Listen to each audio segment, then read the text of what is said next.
Vale, vamos a ver cómo funciona esto. Bueno, ya me he introducido, así que no me voy a volver a introducir, pero bueno, sí, trabajo para el Community Team de Nginx y he estado bastante involucrado en el último año y pico en lo que viene a ser los esfuerzos que hemos hecho para modernizar Nginx. Y con todo eso, vale, voy a empezar un poquito así rápido cubriendo qué es Nginx para los que estáis aquí que no sabéis qué es Nginx. Nginx es un servidor web, es a día de hoy el servidor web más usado en el mundo.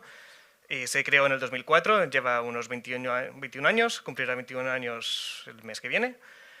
Y poco a poco, a lo largo del tiempo, aparte de ser un servidor web, que era sus casos o use case principal en su momento, se han ido implementando más use cases. Ahora se puede usar como un reverse proxy, como un API gateway, como una CDN, entre otros casos de uso.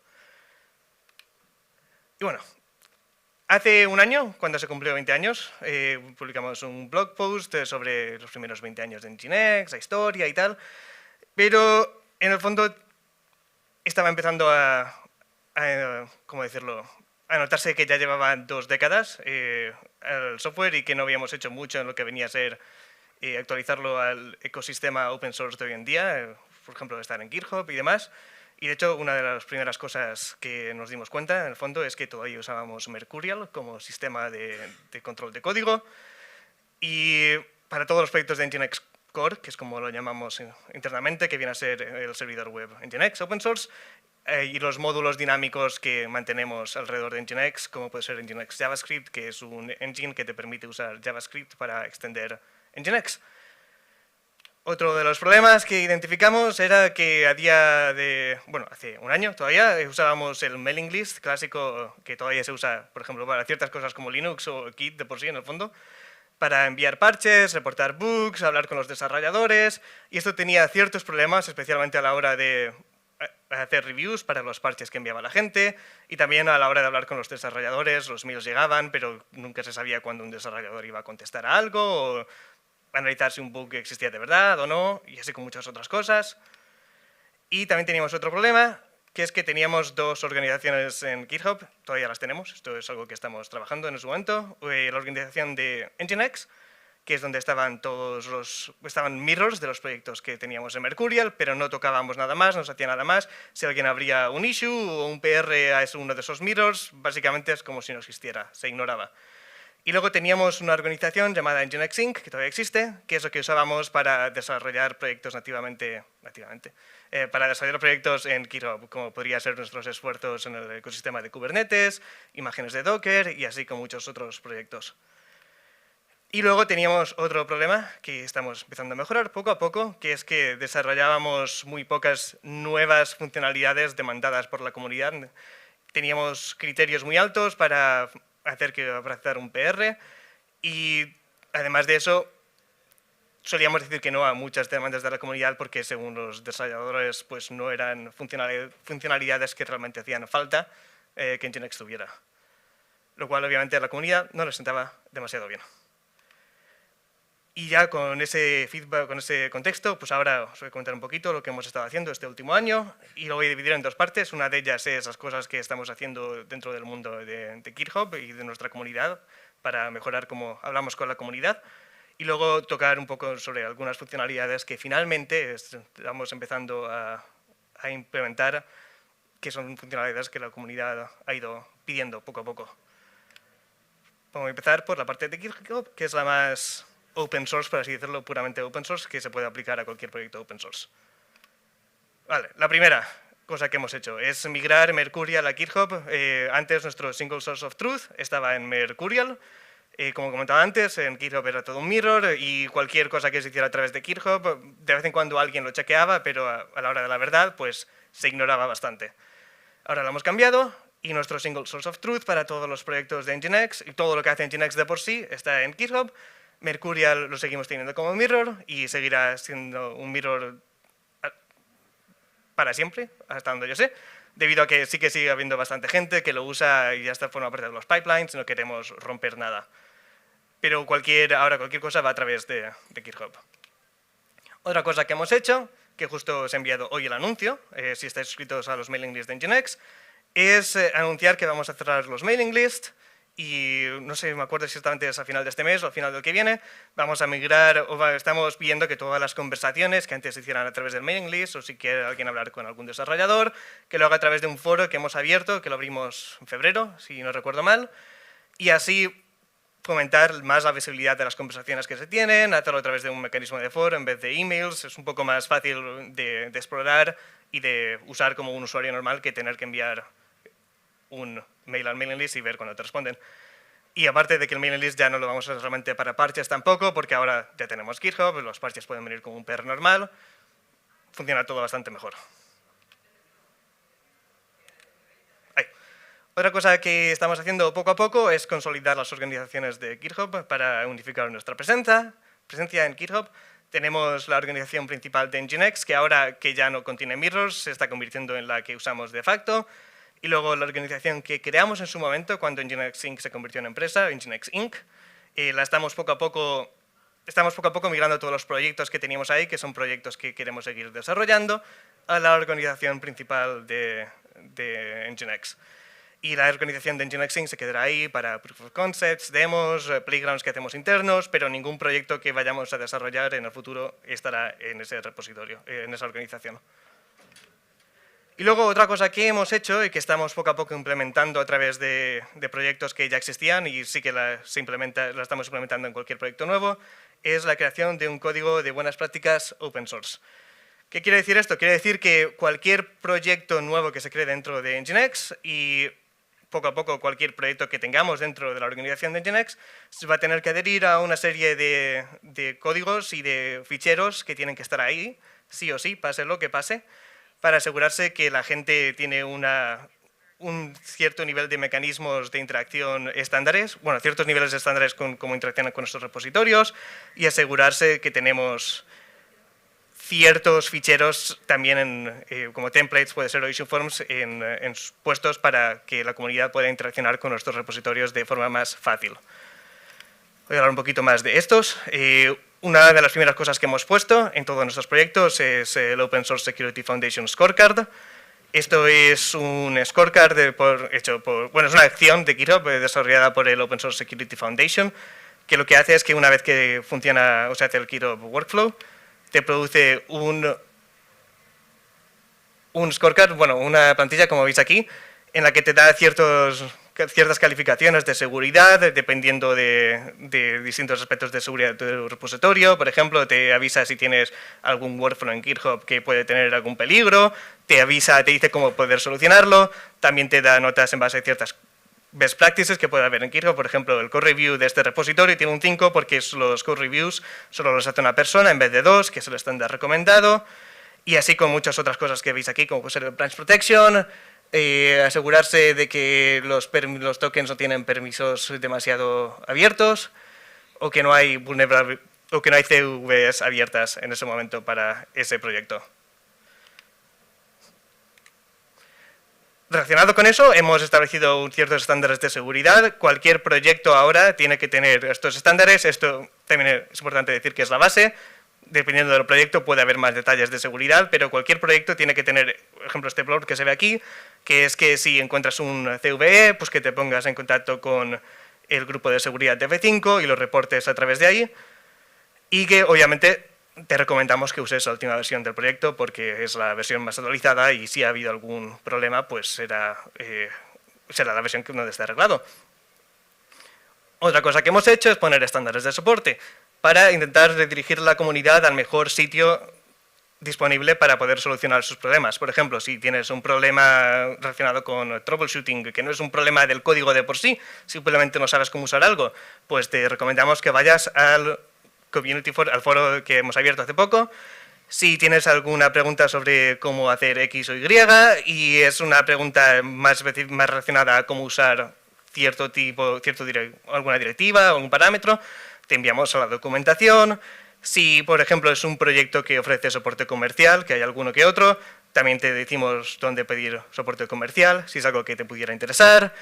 O si quieres preguntar algo sobre el código base, sobre el código fuente, ahí sí que te decimos, pues bueno, abre un issue en el repositorio, pon este label y así sabremos que es una pregunta sobre el código fuente.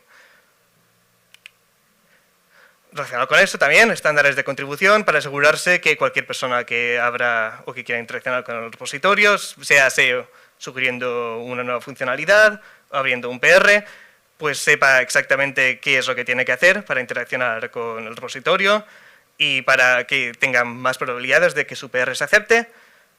También ponemos un poquito de información sobre cómo aceptar el CLA de F5, que es un requerimiento legal que nos hacen hacer para cualquier proyecto open source. Te decidimos qué incluye el CLA y cómo se puede firmar, y luego, dependiendo del proyecto, también puede haber guías de código, si es código, por ejemplo, si es un proyecto escrito con Rust o es un proyecto escrito con Go, pues te dice qué estándares de código necesitamos que tenga tu PR para que se pueda analizar y aprobar y unir. De forma similar, relacionada con lo anterior también, hemos puesto templates para esos PRs.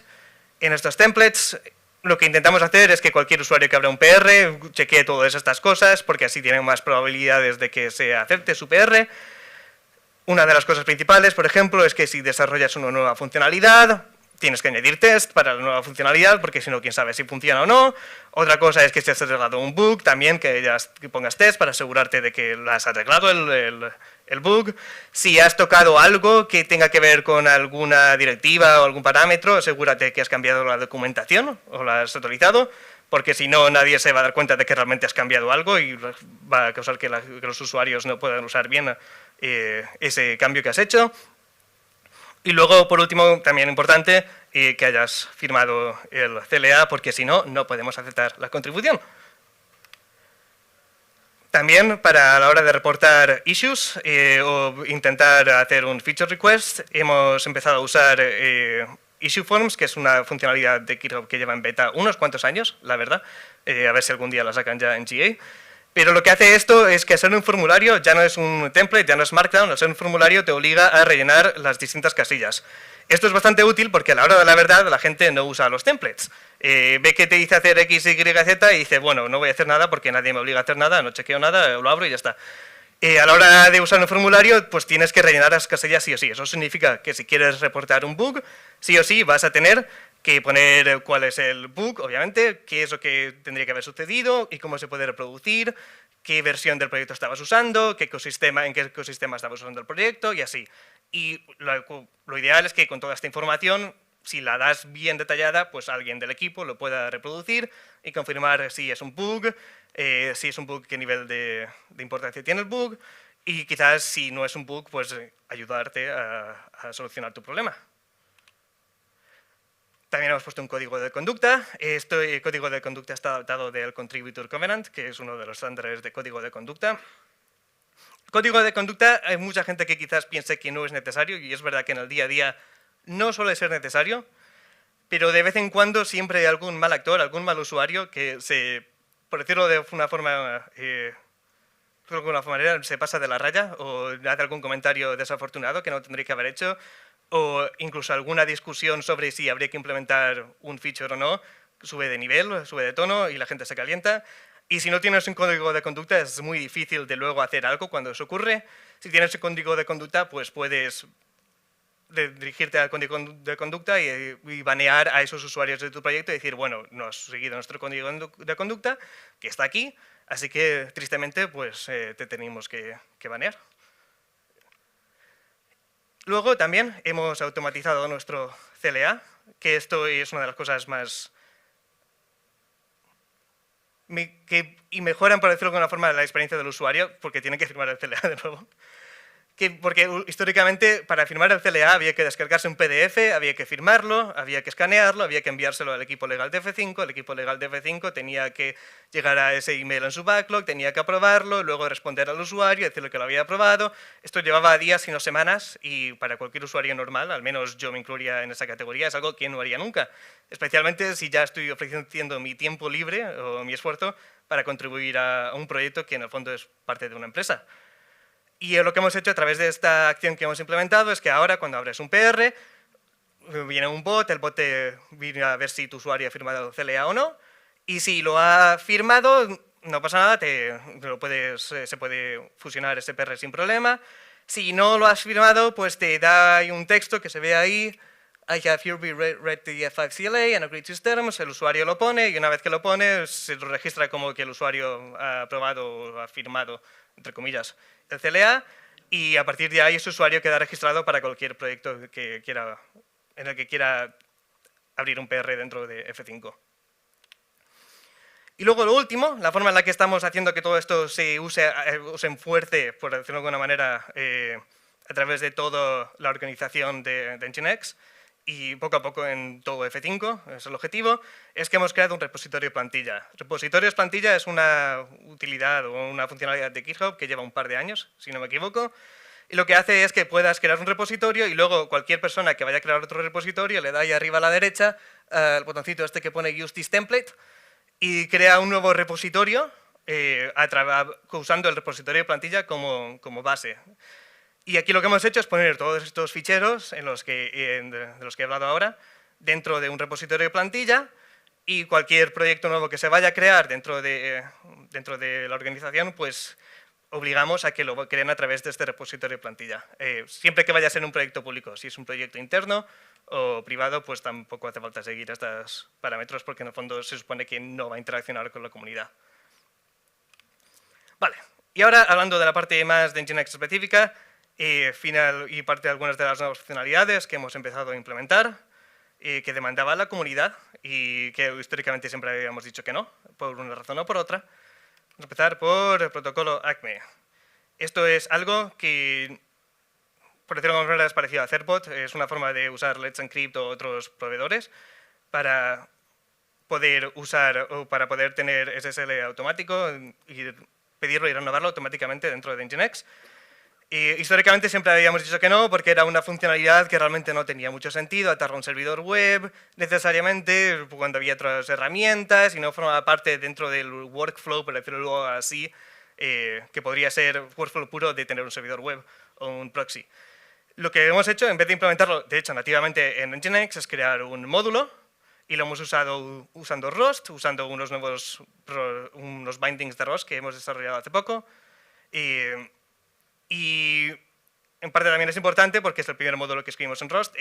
El objetivo es que en el futuro haga que la gente pueda desarrollar nuevos módulos más fácilmente para Nginx, debido a que uno de los principales problemas por los que tampoco aceptábamos código tan a menudo para Nginx es que al estar escrito en C puro y estar tan optimizado y ser tan difícil escribir código C bien, especialmente a la hora de manejar la memoria, pues decíamos que no a muchas cosas.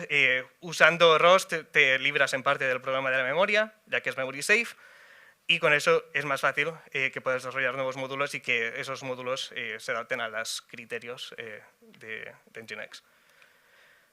Otra cosa que hemos hecho es añadir soporte para HTTP2, para proxies en HTTP2. Bueno, esto todavía no ha salido, va a salir a un siguiente release de Nginx, que saldrá en un par de meses, si todo sale bien. Y aquí se ve, de hecho, una de esas cosas en las que hemos cambiado de opinión. Esto es un email del mailing list del 2015 en la que había ya gente pidiendo que soportáramos HTTP2 como sistema de proxy, como protocolo de proxy. Y la respuesta de uno de los desarrolladores que era en plan, no, no lo vamos a hacer, no tiene sentido y aquí el porqué. Y a lo largo del último año, analizando todos los requests que seguían viniendo que implementáramos y también Bueno, empezamos a hacerlo en julio, pero luego, de hecho, en agosto también salió un artículo de seguridad diciendo el por qué usar el protocolo proxy 1 y 1.0 tenía ciertos riesgos de seguridad, así que vino al pelo. Y a base de eso, pues hemos empezado a implementarlo activamente y eso, como he comentado, va a salir en breves. Luego, otra cosa en la que estamos trabajando ahora mismo activamente, esto ya sin fecha, pero está siendo desarrollado, es soporte para el Encrypted Client Hello. Como se ve en la imagen esta de Mozilla, lo que quiere decir es que realmente históricamente a la hora de hacer una conexión SSL entre un cliente y un servidor, el handshake inicial no está encriptado, luego ya sí que está todo encriptado, pero el handshake inicial no está encriptado y esto puede ser un riesgo de seguridad. Y ahora es el Encrypted Client Hello, el objetivo es que ese handshake inicial también esté encriptado. Esto llevamos trabajando también unos meses, estamos esperando a que OpenSSL lo saque oficialmente para luego nosotros terminar nuestro parche y sacarlo en Nginx. Pero vamos, está a la espera y saldrán pronto, en breves. Luego, otra cosa que estamos investigando es soporte para el protocolo HTTP3 con Quick, como forma de hacer como para el protocolo de proxy. Y esto es un POC de momento, no sabemos todavía si lo vamos a sacar oficialmente o no, pero lo estamos investigando a ver qué haría falta en el código y a ver si se implementa cuánto afecta a la optimización general de Nginx y ver qué pros y cons puede tener. Otra cosa que estamos investigando, aunque esto ya está más planificado, las fechas que pone aquí es para uno de los releases del Gateway API, pero me han dicho que las fechas no hay que fiarse mucho. Pero estamos empezando a mirar cómo soportar el Inference Extension en el Gateway API. El Inference Extension, para los que estéis algunos los que estáis metidos en el mundo de Kubernetes, seguro que ya lo sabéis. Los que no, viene a ser una extensión del Gateway API a través de la cual hace que el Gateway API pueda interaccionar con modelos de inteligencia artificial de forma mucho más nativa y mejor. Y luego, la otra cosa, porque la inteligencia artificial está en todas las partes y si no hacemos algo va a parecer que nos hemos quedado en el siglo pasado, aunque sea solo un par de años. Pues estamos empezando a investigar cómo hacer, qué significaría tener un proxy para inteligencia artificial. Y habréis, la mayoría de los sitios hablan de gateways, gateway this, gateway that, o routers.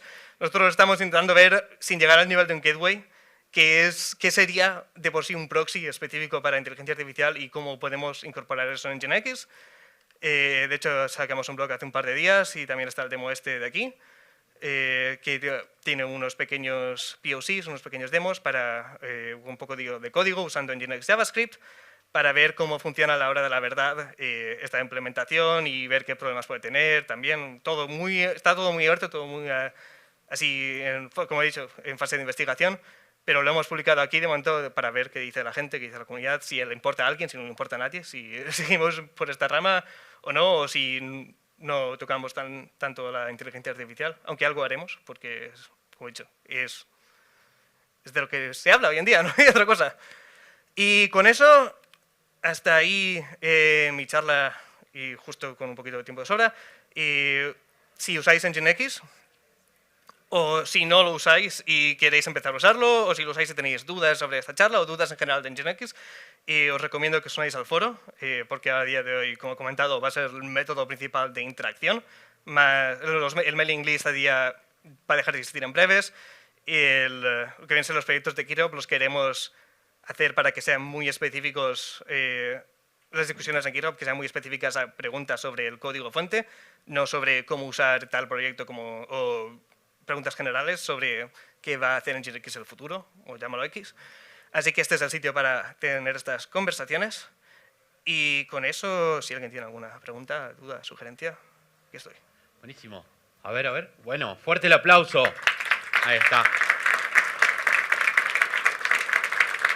Bien, mientras se van animando a agarrar el micrófono para hacer alguna preguntita, voy yo, te pregunto, ¿cuánto le llevó a hacer esta migración, digamos? Y la migración más gorda, que fue de Mercurial a Nginx, llevó unos cuantos meses para asegurarse que no se rompiera nada detrás de las escenas, debido a cuántos pipelines había detrás de las escenas, que dependía de usar Mercurial como código, como single source of truth. Sí. Y asegurarse que no se rompiera nada cuando se activara el flip, pues sí que llevó unos cuantos meses.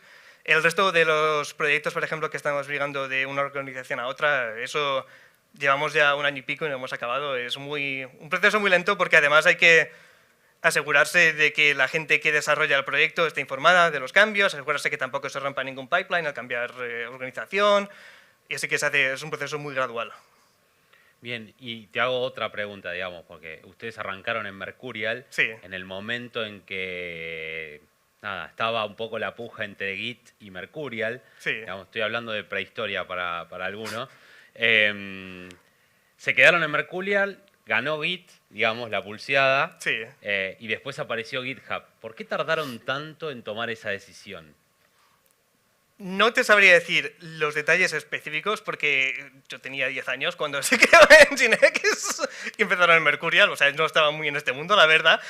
Pero históricamente, desde que me uní hace unos 7 o 8 años, siempre ha sido el tema de si no está roto, ¿para qué tocarlo? los desarrolladores usaban Mercurial, estaban acostumbrados a Mercurial. GitHub, que viene a ser más la razón por la que se ha migrado a Git, ha sido por GitHub, no por Git o sobre Mercurial. Claro. Decían que GitHub pues realmente tampoco merecía la pena tanto, así que pues bueno, que era no lo voy a llamar tontería, pero que era, por decirlo de alguna forma, la moda del momento, que luego quizás, ¿qué pasaba si el día de mañana salía otro nuevo competidor de GitHub y todo el mundo se iba a GitHub, que no iban a estar migrando cada 3x4? Claro. Y en los últimos años, pues, se han dado cuenta de que realmente, pues, a día de hoy había que estar ahí. hay que estar ahí. Claro, ok, buenísimo. ¿Allá tenemos una pregunta? Dale. ¿Yo? Hola, hola. El que tenga el micrófono, ese. Tengo una consulta. Lo último que mencionaste de los AI proxies, Sí. ¿podrías decir qué son? Todavía no lo sabemos ni siquiera nosotros al 100%. Por eso el blog sí que va un poco más en detalle sobre qué pensamos que puede ser, por decirlo de alguna forma, pero no lo tenemos todavía del todo determinado. Todo esto es muy nuevo, es algo que hemos empezado a investigar en el último mes o dos, y como realmente para tener un AI Gateway, por decirlo de alguna forma, hace falta tener un sistema bastante complejo de código para que funcione bien, pues estamos viendo a ver si a un nivel más, quizás más corto de funcionalidades, o con menos funcionalidades, por decirlo de alguna forma, podemos hacer que sea un proxy que haga ciertas cosas para modelos de inteligencia artificial, cosas que se pueden hacer dentro al nivel de un proxy, como puede ser la transformación de modelos, un DP Model Translation, por ejemplo, un poco de rate limiting en base a cuántos tokens estás usando. Son para ver qué cosas podemos hacer eso a nivel de un proxy, de un AI proxy o API gateway, por decirlo de alguna forma, o más directo, que se pueden hacer a ese nivel de una forma medianamente nativa dentro de las funcionalidades que ya tiene NGINX o que funcionalidades que no cuesten, que se puedan añadir sin romper el esquema de código que ya tiene. Buenísimo. Bien, ahí tenemos otra. Muchas gracias por la charla. Nosotros en la empresa tratamos de implementar muchas herramientas open source y colaborar activamente en esas con las que utilizamos porque también nos vemos beneficiados. Además. ¿Cómo es de vuestra parte el apoyo con herramientas que utilizan su herramienta que también son open source? Como por ejemplo NGX Proxy Manager, por ejemplo. Buena pregunta. Vamos a ver cómo contesto esta pregunta. No estoy autorizado para contestar esta No, a ver, te puedo decir al menos lo que yo veo el día a día. Tampoco soy un ingeniero más, en el fondo tampoco sé las conversaciones a alto nivel cómo van. Pero por lo general no es que no colaboramos activamente necesariamente con ninguna de esas herramientas, pero tampoco nos oponemos a ellas. Mientras sean herramientas principalmente de código libre, que tengan modelos de uso gratuito, como Proxy Manager. De vez en cuando sí que en alguno de los PRs y demás sale alguno. De hecho, creo que justo en el de Encrypted Client Hello, el PR que tenemos abierto, comentó alguien de Proxy Manager en su momento, hizo un par de comentarios y hablamos con ellos, intentamos colaborar dentro de lo que cabe, pero no es que tengamos un partnership abierto, por decirlo de alguna forma. Está muy bien. ¿Tenemos otra acá? Sí, te quería preguntar sobre el tema de licencia, porque vi que parte del template para los PRs es haber aceptado las condiciones de la licencia. Sí. ¿Cuál es la política de NGINX con respecto a las contribuciones de gente independiente? Porque ha pasado, digamos, en proyectos anteriores de otros proyectos que arrancaron open source y después hubo como una empresa que como que le generó una personería.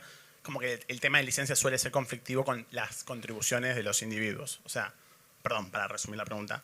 El código que los individuos ingresan a NGINX Community, ¿son respetados como suyos o son parte o el dueño sería NGINX Incorporation? Parte del CLA hace que el dueño sea... bueno, NGINX como corporación ya no existe porque la compró F5 en el 2019, importante detalle, por eso está F5 en todos los lados. Pero el dueño sí que sería F5 a base de hacer esa contribución. Sí, porque si no, F5 no se quiere... F5 no quiere tener, como una corporación grande, obviamente no quiere tener problemas, no vaya a ser que algún contribuidor de repente diga no, este código ya no quiero que lo tengáis, o haya algún problema, pues el CLA está ahí para básicamente asegurarse que cualquier contribución estándar, pues eso, sea... Y ahí ya no sabría contestarte porque no soy un abogado. Claro, ahí está. Entramos en otros detalles Sí. que nos tocan después. Le agradecemos fuerte el aplauso para Alessandro. Muchas gracias. Pues nada. Bueno, y ahora seguimos con más Nerdearla.